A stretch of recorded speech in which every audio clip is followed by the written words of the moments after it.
until 3 years later, Wow. when a Dutch film crew found her living there in a vast network of homeless people. That is a insane trajectory of life. Getting divorced, coming back into the adult industry so you can make more money, trying to model it and it's not working out, and now you're homeless. Where are porn stars today? A disturbing pattern has emerged in the adult film industry. Young stars with their whole lives ahead of them have drifted off of the rails, gone missing, or even died. With at least 5 of these tragedies in the past 3 months, what's going so terribly wrong within the industry to lead to this? And how is this industry destroyed? Yo, I'm gonna go ahead and say this. Adult content fell off. When do y'all think you're too deep in? I think once you know adult star names by memory, that's when you're cooked. No, when someone tells you an adult star's name and you know who that is, that's when you're too deep in. Right when niggas started telling me, oh, do you know Lupe from Twitter? I'm like, why do I know who that is? Months, what's going so terribly wrong within the industry to lead to this? And how is this industry destroying society as a whole? Well, let's find out where these formerly acclaimed adult film stars are today. You see, Emily Willis was one of the few examples of a success story in adult film, and her early life reads like the dream of anyone looking to make their way into the industry. I think one thing that's super creepy is that like some of these adult stars, their views start skyrocketing once people find out that they're dead. Out of every way you could remember these people, the way you want to have a tribute to them is by watching their videos. While details about her life are shaky, it seems like lots of stars she began with nothing. Growing up in a small village in Utah, Emily was a quiet, introverted girl growing up. She kept a low profile during high school, moving out to San Diego to try and build a life for herself. But after some short-lived jobs in sales that didn't work out, Emily was broke. She had no money, and What do y'all think pushes people to do adult content? Because I think I can speak for a lot of us. The thought of showing your body or doing these sexual acts is insane. Like, it's crazy. Like, I could never imagine it, even if I was going dirt broke. Like, it's insane. nothing to do, all whilst living in one of the most expensive places in America. But then suddenly, at the age of 18, Emily was swiping through Tinder, matching with different guys, until she would meet a man called Andre Garcia, who she began to date shortly after. But this was far from any fairy tale romance story, and it wasn't just a regular date, because Garcia is now known as one of the most infamous men behind Girls, a sinister website which acted as just one of many tube sites online. Garcia and his colleagues would trick and coerce women into appearing in adult videos, which Okay, I have another question, and I'm gonna say this as appropriately as I can. How do you coerce women into doing porn? What does that mean? That's what I'm trying to ask. What does it mean? Does it mean like alcohol, trying to get them to do it, like that type of coerce, or like you try to make it seem amazing? If you're offered money to do something, are you coerced to do it? I think with the influence of drugs, 100%. If you're asking anyone to do anything with the influence of drugs, that's coercion, 100%. they told them would only ever be sold as DVDs outside of the country. Sometimes they would offer young girls work as models, only to later force them into doing nude videos instead. They even hired another young woman to convince potential victims to go along with it, figuring that that would seem more trustworthy.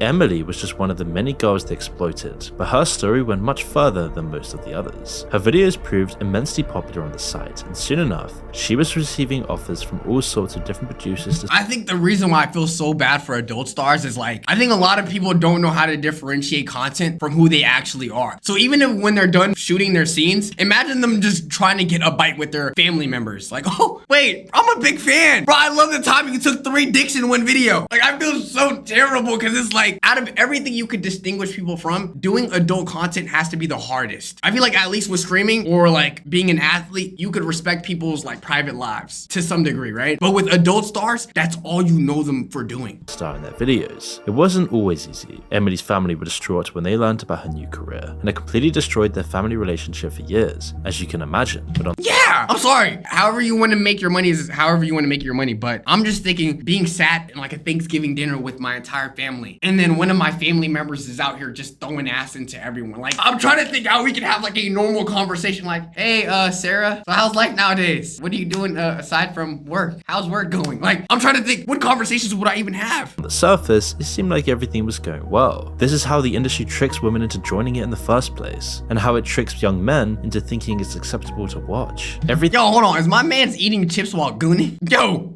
seems great on the surface until you find out some very nasty, sinister consequences. The side of the industry nobody wants you to know, as Emily would soon find out. After this, Emily would soon star in over 700 films over the course 700 films. Yo, Shorty's the Kobe of the porn industry, bro. She putting in more than 100 films a year. That means every other day, her ass is getting clapped on video. Of her career, for which she won multiple awards and became one of the most popular actresses on the internet. But more than that, Emily even began making a career outside of the industry and branched out into other online. I wonder if anyone watches like adult star award shows and they're like, no, she got robbed. That should have been Tiana Trump right there. How did she win it? Did y'all watch her video? That shit was weak. The dude wasn't even packing like that. She wasn't even making noises. Do people engage in those award ceremonies like that? Spaces. She even went on the Sidemen's real-life Tinder videos, which gained over 56 million views. But behind the scenes of all of these vlogs, all of these videos, all of this money and fame, was a gnawing mental health problem, a nagging voice inside of her. You see, Emily was dealing with terrible addiction problems. Surrounded by young people working for fast money, it's inevitable that these people will encounter drugs at some point. But eventually, the lifestyle of being in this industry and being swept into this line of work got Okay, all trolls aside, let's talk about the benefits of being an adult worker. Money. What else? I feel like there's so much more cons than there is pros. Money and fame. And then if you like smashing, then I guess getting piped. But the cons, people judging you, your relationship's getting broken, family doesn't rock with you, other men degrading you, you're taking drugs to ease the pain because other people are judging you on the internet that you don't know. You're trying to start a family and everybody's telling your husband, oh my God, that's your wife? You have a child and now your child is gonna look at your past things and be like, yo, what the hell? What is my mother doing? Like there's just so much more cons than there is pros. far too much for her to bear, and so she retired from making videos at just 23 years old. A good move, but the damage it did was starting to take a toll, as unfortunately the downward spiral that industry sent her into couldn't be reversed. And 2 years later, on February the 5th of 2024, everything changed, when Emily was tragically admitted to critical care at a California hospital after suffering from a heart attack just a week after entering a rehab facility. This happened because she had overdosed, which put her in a coma for 2 months, and despite waking up recently, doctors don't believe she'll ever fully recover, but hopefully she does. And now this might seem like a very tragic but isolated incident. However, unfortunately, it's an increasingly common story within the industry. You see, of course, we all know these sites, the people making these videos, and the production companies behind them are always exploitative. Young, unstable people looking for quick money can use it as a crutch to support a fast lifestyle. Instant fame, success, and money and validation that destroys you morally later on. Meanwhile, there's plenty of people and companies eager to exploit their fleeting popularity before moving. Bro, I think I've also realized a lot of the corn stars that are dealing with these mental issues are usually the women. All the men I feel like get respected. Like Jason Love. Oh my God, you're such a badass, bro. Like you smashing all these women. You got King Nasir. People are doing his meme emotes. Ooh. You got that one dude that has like 30 different roles that like, he's a nurse, he's a teacher, he's all these other things. I feel like all of them are living happy lives. But with the women, there's just such a double standard when it comes to it. Moving on to the next victim. But with the rise of the internet and the massive explosion of tube sites, it's all gotten so much worse. The tube sites sell themselves as offering a kind of freedom and empowerment for the performers in the videos, but in actuality, they've only made things far more competitive and cutthroat for people looking to enter the industry. The sheer amount of choice in videos on these platforms mean women rarely get a chance to make a name for themselves. The majority start in just 2 or 3 videos before giving it up. For the little pay they do receive, they've traded. But even that, like, I'm glad that they do, you know, stop it. But bro, you even make one video, that video is forever there. Once you click submit, like even if you do decide to like stop, the internet is forever. Everybody's gonna have it now. Like that's gonna be shown to the world. That's why I tell people be very careful whenever you're sending photos of yourself exposed or any of that. Because one thing about the internet, it's always gonna be there. Their privacy and their dignity. The videos they are in rarely get removed from the internet and stick around forever as they get uploaded over and over again.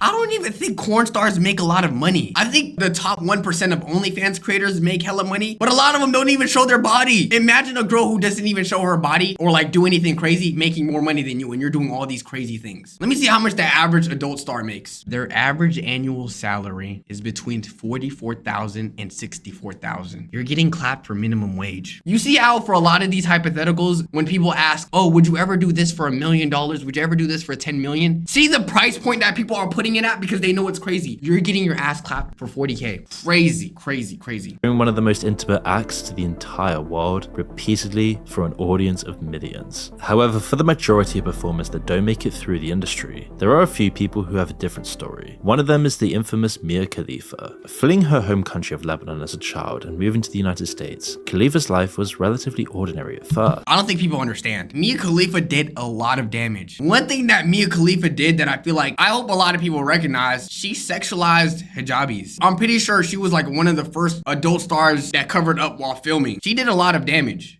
After graduating high school, she went to college to study art whilst working as a waitress and a model on the side. But when she was 21, she was approached to star in adult films, which almost overnight brought her huge fame and success. A West Ham jersey? Blech. Is that a dude in a Sunderland jersey in the back? Y'all just all rocking mid. If you want to put it that way. I am just loving the success and loving everything that I've gotten because of it. And I say that because the way she gained fame and success was probably done in one of the worst ways possible. You see, in one of her first videos, Khalifa and her co-star were wearing hijabs, and that became its whole own news story. Death. That's just weird. I'm sorry, that's weird. Now, the amount of men that are probably fetishizing this is crazy. Like, the whole point of this attire was to be modest, to cover us up for the male gaze that could be too much. And now, it doesn't matter if you're covered up or not. Niggas are still gonna look at you and be like, that's a really nice body. Like, it's just weird, bro. Threats and anger came flooding in from across the Middle East, while news outlets like CNN and the Washington Post caught on and almost instantly made her a household name. And overnight, she became the most searched for name on the most popular websites. Mrs. time in the industry was short, and she clearly got the paycheck she was looking for, despite saying that she was only paid $12,000. That should tell you enough. The most searched for, the most watched person in the entire industry only made $12,000. You getting paid a bag of chips to show your entire body to the world. Over the course of her career, the companies who made her videos have said that it was at least 10 times that much. But even in this best case scenario of becoming the most popular star on around in just a few short videos, Mia still says she has a bunch of regrets. She's described how difficult it has been to shake this reputation, to find a regular job, or to ever be taken seriously. I would say that if I had never met that person, I never would have done the things that people know me for doing, and I could have just been living life normally, making $18 an hour, hopefully, somewhere. But you can't. And I feel like it's hard to box yourself out of that adult industry world unless you're like very talented at something else. And even then, they're always gonna remember you for also doing adult content. Can't feel too sorry for her. I mean, it's hard to distance yourself from the industry that brought you your fame, especially when you're still using the same false name that most people know you by. Her criticism of the industry Wait, I'm sorry, doesn't she still have OnlyFans, or am I tripping? Was it that damaging if you're doing OnlyFans? rings hollow when she still runs an OnlyFans and profits off of the fame she made from it. Simply working as an actor in any way in the industry has permanent consequences. Even with all of the fame and money that Mia got from her short-lived career, it will never buy back her privacy or remove all of the content that still continues to haunt her today. For most actresses and actors though, they get far less money and fame and still have to deal with all of the same consequences. They can't live off a few months' work for the rest of their lives by appearing on podcasts. They have to get real jobs. Something that a career in the industry makes a lot harder if it ever gets out. There are other problems that such a career can make for you, even though society is still squeamish about discussing it. Studies have shown time and time again that for many people out there, having a large number of partners before marriage can sometimes make it more likely that you will actually get divorced. I believe this. The reason why I preach, I think you should be very wary of the people you sleep with, is the more experiences you have with people, the more people you meet, the harder it is to truly connect with someone because you have more people to compare them to. If I was with 30 different people and all of them gave me different experiences, then the next person I meet, I'm gonna be like, oh, if you weren't like the number 15, if you don't do this for me or if you don't do that for me, then no. Be very wary of who you sleep with, because if sleeping with other people is like something very recreational to you, then I think that's a very important part of intimacy that you're just neglecting or you don't care for. Divorced. Of course, this isn't an ironclad rule, and it doesn't mean that your past determines your future, but it is still a social pattern. Even taking in Mia Khalifa's string of divorces into account, Mia Khalifa brags about her 2 divorces and claim that marriage is just paperwork. I don't think I'd ever brag about getting divorced with 2 people that I felt like I wanted to marry. But I do believe like the marriage system in America isn't the best. Seems to prove the point, especially if you have this content out there on the internet. I mean, commodifying your past relationships and selling intimacy as a product is always going to be worse for your future happiness, and especially terrible if you ever get married and the guy finds out. Even though this is a harsh truth for serial dating that society expects and celebrates today, it doesn't make it any less true. It's less clear whether simply watching adult films has the same effect though. We at least know that it can have a negative effect for people already into How corn can negatively impact love and intimacy. Do y'all believe it does? Yes or no? I was gonna say if you can manage the amount you watch and it's healthy, then no, it's not. But I think that's just for me. I think maybe I'm thinking just from my perspective. But I think a lot of people, they use adult content to not even talk to women. They don't even know how to love properly. And some of them, like, obviously if you watch that type of content and you finish, you're not really showing your girl or your partner as much love as you should. And I feel like obviously with adult content, it's very unrealistic. Y'all gotta understand the sounds the ladies make, obviously exaggerated to make the people watching it feel like she's really into it. They probably juice the men up so that they can last longer, you know, things like that. They're getting all the best angles. They look like they're having fun. It's not like that. Don't compare whatever you got going on to videos on websites. It's not gonna be the same. serious relationships. Whether it makes a difference beforehand is still kind of up in the air, but you can imagine it probably would. But as we'll soon find out, this may be the least concerning problems that people in the industry face. It can be easy to focus solely on women in the industry. It's inevitably what most of the actual films are focused on. They're the big names that draw the biggest audiences, but tons of the same problems that women face are equally challenging for men as well. Bill Bailey was just one of those male stars. To begin with, making it as a man in the industry is more harder than you'd think. The pressures to perform under harsh lighting for hours at a time isn't something that most people could ever deal with. I never really thought of it that way. Bro, really think about it. Some of these videos would be like an hour long. Doing that, there's so much cardio that goes into it. It's actually insane. The use of performance enhancers like Viagra. You see, yes. They have to put these pills so that they could remain intact the entire time. It's also not normal to be erect throughout the whole session. It's not real intimacy. There's times where it's gonna go up, there's times where it's gonna go down, but it's normal. It's normal. Viagra is so widespread it's almost expected. But those who can deal with the pressure and make a name for themselves can often have far longer careers than women, starring in lots of videos. Bill Bailey was one of these men, appearing in over 2,000 videos across his career. Viagra isn't the only drug that gets abused in the industry. The use of other stimulants like amphetamines are very common, as well as heavy alcohol use to deal with this lifestyle, and it was this vice that would lead to Bill's tragic death. You see, whilst attending an industry expo in early March of 2019, people reported seeing Bill drinking heavily throughout the day. Later that night, while staying in a 4th floor apartment with his girlfriend, Bill fell over the handrail of his balcony and plummeted 4 stories to the ground, and local reports claimed that he was involved in some kind of argument before the incident, but authorities ruled that there was no foul play involved. Obviously though, male stars working within the industry are a very small group compared to This man, a firefighter, a teacher, a doctor, a soccer player, a football player, basketball player. I've never seen someone with so much positions in my life. all of the men that are affected by it. However tragic the performances' stories might be, the real changes to society come from mass consumption by the audience and the effects it has on them. We've known for about 20 years now that addiction and addictive behaviors cause fundamental negative changes to the brain. Studies on addictive drugs show damage to the frontal lobes from sustained use. It isn't just the effects of the substances themselves. Even in people with an addiction to food, we see the same. You know how some people are like, I don't understand how people could be addicted to drugs. I don't understand how people could be addicted to alcohol. I see why you assume that. But the same way that you might be addicted to watching adult videos, take that same addiction and really try to rationalize them with alcohol or drugs. It's the same shit. And if that's the case, if you know how hard it is to quit doing that, then imagine how hard it is for them to quit alcohol and drugs and things like that. Degradation and loss of brain matter.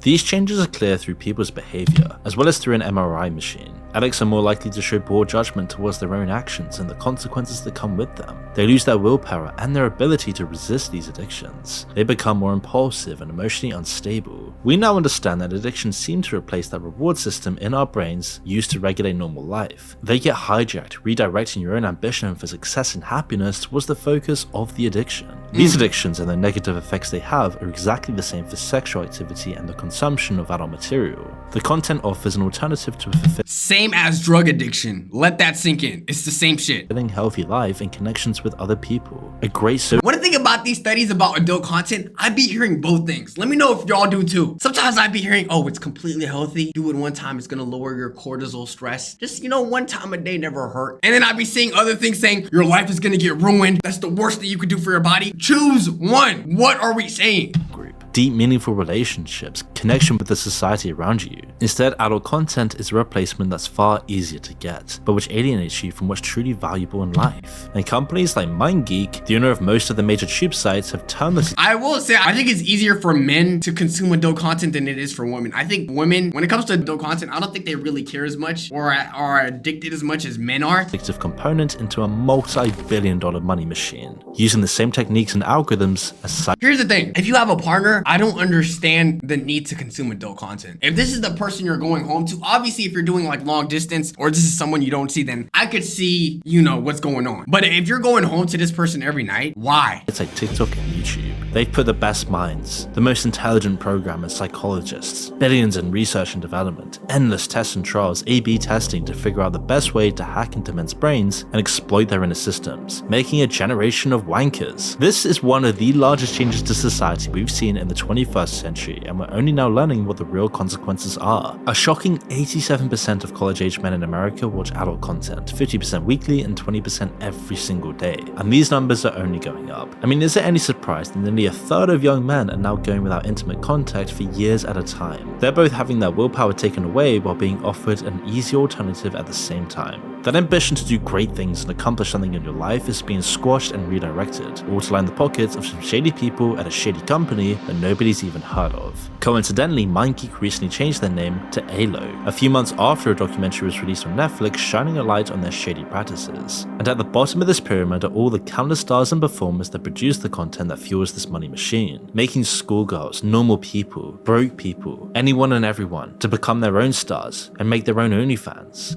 Man, I don't know. There's something so evil about having society being addicted to adult material and profiting off of it. Like, I don't know who like the big business people are behind this, but there's no way they're like super happy in life, knowing that they've made generations of people addicted to adult material and some of them even getting their lives ruined. That's not a business I'd be happy about. It's addicting almost every single man to becoming more disconnected from society. Most of the people who make their way through the industry pipeline come out the other end with a few dollars and a bunch of regrets. Recruiters look for people with troubled backgrounds, who have enough of a negative self-image to consider the work in the first place. But the work never solves their problems, and generally makes them worse. Even the famous and popular performers can easily hit rock bottom once the work dries up, just like the subject of our next story, Jenny Lee. Like most of the people we've talked about today, Jenny came from humble beginnings. Born in the early 80s, she grew up in Clarksville, a small city in Tennessee, before beginning her career as a model, then as an adult film star. Her looks and her personality quickly— You see how they always recruit the youngest women that they could find, like 18, 19? Like, they know they're still immature and their minds are developing and they're discovering the real world now that they're out of high school. And this is what they try to bring them into. That's messed. Caught on in the industry, getting her work in over 100 films to date. From 2003 to 2009, Jenny made a name for herself, rising up the ranks and becoming incredibly popular with fans. Even today, over a decade after she retired, her name is still on the list of top performers on tube sites. And yet despite her work, Jenny got married at just 22 years old, although rather expectedly by 2006 she was divorced from her husband. The question is, where is she now? Well, it's not really a fairy tale ending. After trying to leave the industry in 2009, Jenny Lee moved to Vegas to work as a model, but we can gather that her career didn't actually plan out as expected. She was still allegedly appearing in films all the way until 2016 when she appeared to drop off the face of the earth. That was until 3 years later when a Dutch film crew exploring the tunnels under Las Vegas inexplicably found her living there in a vast network of homeless people. Wow, bro, that is a insane trajectory of life. Getting divorced, coming back into the adult industry so you can make more money, trying to model it and it's not working out, and now you're homeless. Wow. Brief interview they conducted with her is shocking to watch, but by her own admission, she seems kind of okay with how things turned out. But I'm happy. I have everything I need. The thing is also, it's like, y'all gotta understand, you're gonna reach an age where nobody's gonna wanna watch you. There's gonna be another lady that people care more about. You're gonna be reaching 35, 40, and it's like, no, we don't care to see that. And then what are you gonna do now? And what job are you gonna get, especially with that history? Like, I feel like it's only gonna end terrible unless you're like top 5, top 10. It's thought that between 1,000 and 1,500 people live in the tunnels under Sin City. Jenny describes their life as hard, but that the shared struggles breed a sense of community amongst the other lost people who made their lives underground. Now, of course, there's a bunch of dangers here, from flash floods and sewage to rats, addicts, and extreme temperatures, not to mention crime. However, since this interview, not much has been known about Jenny's life. She might still be down there, scratching out and living amongst other people who don't judge her for her looks or her background. It should be clear at this point what's going on in the industry. It takes people who are generally already unstable because of their childhoods and lures them in with fast money. They trade away their dignity and their privacy, and even if they're successful, the industry will just spit them out a few years later. This has been going on for decades, but the question still remains, why is it getting worse now? Websites like OnlyFans and other self-promotion tools claim they're giving the power to the performers and taking it away from a predatory industry, which is a crazy thing to say when these sites are just incentivizing normal regular people to start becoming online adult stars. And if their claims were actually working, we wouldn't be seeing the disturbing rise in the casualties. Instead, OnlyFans is one small part of a group of problems that are hitting performers one after another. The site essentially helped carry on the work of the tube sites by creating a single global marketplace. While this might sound liberating, in fact it only makes the competition far harder for actresses that would have had stable deals with production companies just a decade or two before. In the same way that dating apps have made it far harder for men to find someone by giving people so many different options, it's done the same thing to the adult film industry. Then there's all the problems that people working in the industry already faced that have only got— I think OnlyFans is evil. I think it's evil. I don't think you should be showing your body, whatever. But I think OnlyFans, to some degree, how do I say this? How do I put it? With the rise of OnlyFans and people seeing like how these women are showing off nothing and still making more money than actual adult stars, I feel like adult content is falling off. That's a good thing though. Like, I think it should fall off. I don't think people should be consuming that. So I guess that's the one slightly good thing about OnlyFans. Some worse. There may not even be that many more substance abuse issues than there were 5 years ago, but the risks today are far greater. New synthetic drugs, which are both far more potent and far more deadly, have flooded the market and are used to numb the pain and fill the dad-shaped hole left in these stars. And as their drugs get more and more tainted, they need higher doses to even live with their lifestyle choices. It's making the lives of these performers far more dangerous. The mental health crisis that the rest of the world is going through is just as bad as in the adult film industry, if not more so. Performers in the industry get PTSD at 70% of the rate of Nearly 90% of women in the industry said they wanted to escape, but had no other means for survival, and also experienced post-traumatic stress disorder at rates nearly 70% equivalent to veterans of combat war. If you read that and think to yourself, yo, let me go ahead and be an adult star, you are crazy. You are crazy. 90% want to leave. So why would you even want to enter? You think you're going to magically be that 10%? Don't do this. veterans, either from the trauma that brought them to the industry in the first place, or from trauma which happened on set, and even after being on set. At the end of the day, it's an industry of victims. It preys on the weak and broken to make its content, whilst trapping its audience in an addictive cycle. As long as video cameras still exist, the industry isn't going anywhere, but new technologies like AI threaten to change everything. On the one hand, replacing the jobs of performers with AI could ultimately lead to fewer broken lives, but I ain't gonna lie, I hate AI. Like, even ChatGPT not giving me the information I want anymore. I feel like AI is just lame. It's lame. I don't think it's actually gonna replace anything though. AI, I definitely think is gonna enhance the adult industry because people want to see like other people's faces on some adult stars and whatnot. But I don't know, AI right now, I feel like it has done more harm than it does good. it would also make things far worse for the audience, giving people access to a way to visualize whatever their desires might be. And the thing is, it's like when we hear AI, we're like, oh my God, we have AI. Your life is gonna be so much easier. We're gonna have access to so much information much quicker. But instead, we're making AI memes and we're making AI adult content. Like, that's what society decided is more important. B would only make people go further down the addiction rabbit hole. We're already seeing that happen with deepfakes today. With the crazy stuff of AOC and Trump together, you can only imagine what sick things will be made in the coming years. And the efforts of some states to ban the content entirely and stop people from accessing it won't work either. Even just banning adult entertainment sites, like the state of Texas did with Pornhub, isn't enough to stop the flood. In the same way that prohibition never worked for drugs or alcohol or anything else, people always find a way to get access to it if the root problem is still there. If the discontent, loneliness, alienation is all pervasive within their society, people will always flock to this content to fill the gaping hole inside of them. In fact, it will Narrator, you have a way with words. Pause. Huge pause on what you just said. completely shut down the kinds of regulation that could actually reduce the harm that the industry causes. The only way for people to really protect themselves is to isolate yourself from it entirely. Breaking that addictive cycle and not fueling an industry that entirely relies on exploitation is the only way to make sure it can't ruin your life. Facts. That was a pretty deep video. Yo, YouTube, let me know what you guys think. Make sure you guys like, subscribe. If you are addicted, make sure you get the help you need. Let me know what y'all hot takes are, all right? Make sure you guys like, subscribe. Check out the gaming channel. Check out all the other channels. Catch the streams. All that good stuff, man. Boxer for life. Love y'all.